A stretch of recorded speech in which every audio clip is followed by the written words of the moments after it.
many at times America is always trying to ask African countries to hold themselves to a higher standard, uphold justice on the continent, and, you know, just live up to standards that Americans cannot live up to themselves. And there have been a lot of conversation about arresting Putin should he come to the continent, which led to him deciding not to attend BRICS. But South Africans are not having any of it. If you try them and ask them why they were very hesitant to arrest Putin when people thought that he was going to come onto the continent, this is some of the answers that they will give you. You would welcome Vladimir Putin here right now. Of course, we will welcome. A man who is being investigated for war crimes by the International Criminal Court. We will welcome him to come here as part and parcel of BRICS, but we know that we are constrained by the ICC in terms of doing that.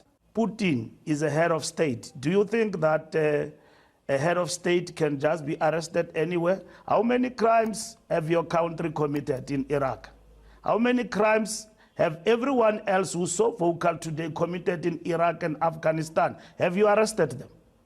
Hello there, how are you doing? Welcome to another episode of our conversations. My name is Ondiro Oganga. I'm a business journalist by profession and a digital content creator. I love coming on here talking to you guys about Black people, Africa, our empowerment, and how we can rise up and take our rightful place at the global stage. Now, the Secretary General of the ANC party was being interviewed by BBC on Hard Talk. And South Africa is at a very interesting place economically because of the challenges that are going on in their country, but also because of the new alliances that they are forming in terms of BRICS. And when you talk about BRICS, the poster child for BRICS is Russia. Now, South Africa and Russia have been known to have long-standing relationships, good relationships that date way back. But because of the Russian invasion of Ukraine, the global West perception of Russia has changed. Not that they were ever fans of Russia before, but because of the war that is currently going on between the two countries, it's almost like the global West is trying to amass itself allies against Russia, and it's been also looking towards Africa to see if they can find African countries that they can, you know, scare away from having any form of diplomatic or bilateral relations with Russia. And to be honest, to a large extent, it's working. It really is working because you look at Russia is one country powerful, but it's one. And the global West, there's several countries that are far more powerful and speak in one accord. So African countries are being very careful with who they're choosing to piss off in this fight. And if you look at the Russia-Africa summit that is currently, that was being held rather by the time this video will be aired, you'll realize that out of the many, over 43 heads of states that attended it last year, this year only about 17 heads of state went for the summit.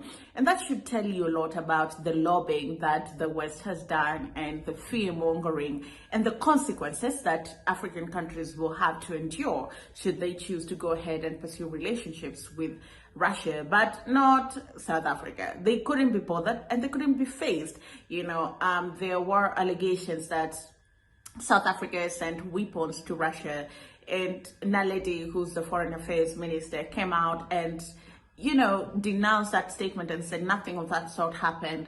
It's also being rumored that the American ambassador apologized for those remarks in South Africa, though the apology is not public. But the minister said that he apologized, and also Mbalule, who is the Secretary General of ANC, says that he apologized, and he says the government has reassured the ANC party and South Africans at large that no weapons were sent to South Africa. We have explained those issues. Our government is dealing with those matters with the United States of America. We are not locked in any dispute of any form. And we are non-aligned when it comes to the conflict in Russia. And that is the line we're pursuing. Well, for a start, the US ambassador here in South Africa said that he had evidence that weapons had been loaded onto a Russian... I met with him yesterday. He apologized for being overzealous and saying things that he shouldn't have said. Yeah, you say he's apologized. We have not heard him himself issue an apology. Well, I am saying to you, he have apologized. I met him right here in the Revolutionary House. South Africa finds itself caught in between this war because it's in the middle of forming an economic alliance with Russia, India, China, and Brazil. And, BRICS has its own challenges, and it will take a long time for it to be as powerful as the EU and all the other trading blocs, but it's being treated as a huge threat. And with Russia being part of it, it complicates the matter even more. And the BRICS summit is supposed to be held in South Africa later on in August. There have been a lot of questions whether Putin will attend and whether South Africa will arrest him. And until most recently, there was speculations that he was going to attend until the Russian government came out and say that he will not be attending, and instead they'll be sending a government dignitary in his place. But there still have been a lot of questions of, would South Africa arrest Putin should he set foot in South Africa? And Balule was not having any of it at all. As head of the ANC, do you believe your government should and indeed will arrest Vladimir Putin? If it was according to the ANC, we will want President Putin to be here even tomorrow. You would? To come to our country.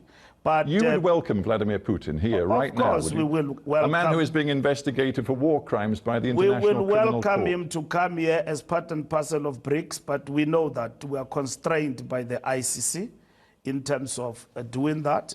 Putin is a head of state. Do you think that a head of state can just be arrested anywhere? How many crimes have your country committed in Iraq?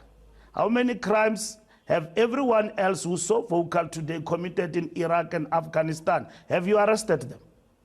You know the impact that this stand of yours... You're making a lot of noise about Putin instead of working for peace between Ukraine and Russia, and you failed to resolve the war. Where are the weapons of mass destruction?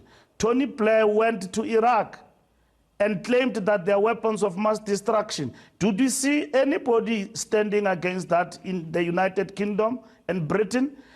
More than millions of people have died in Iraq and Afghanistan, and there are no weapons of mass destruction. We know what the war is about. Mr. Secretary General, between Russia and Ukraine. We want peace. That's what is important, so that the world can thrive. And organs and institutions of the world that institute world peace must not be conspicuous by their silence in deciding decisively. Well, the challenges of South Africa are not new. They're currently going through an economic battering. The economy is not doing really well. The currency is not doing well. Inflation is high. The cost of electricity is also really high, and there isn't stable supply of power.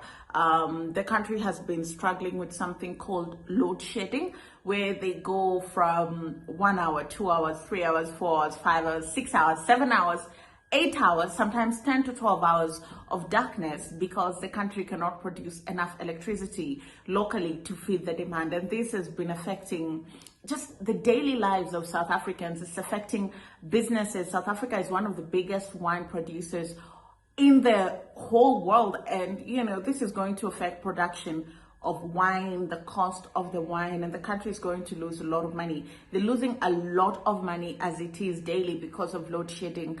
And the government has done a lot of work in trying to, change ministers and deal with it. And Balule says that the government will ensure that before the year ends, they would have dealt with load shedding in its entirety. But also it's important to know that this is not the first time that South Africa is grappling with unstable power supply. We have given government and all our ministers that not even before end of the year, everything must be done to do away with load shedding. That's what we have said.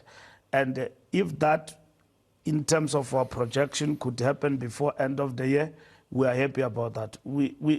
This load shedding has just made a mess of our country and projected us as something else. It's costing you, according to your Reserve Bank, it's costing you at least 2% of GDP. Absolutely. You can't afford that. We can't afford that, and that is why we are focused in terms of dealing with it. It is an Achilles heel, and I can't tell you tonight or any time that this is an easy matter for our government. Surely, after COVID-19, this is the biggest challenge that has actually faced us internally. Well, there you have it. That's all we had for you in this episode. Let me know what you think. Drop your thoughts in the comment section. What do you think about what Mbalule said about arresting Putin? I'll see you again next time.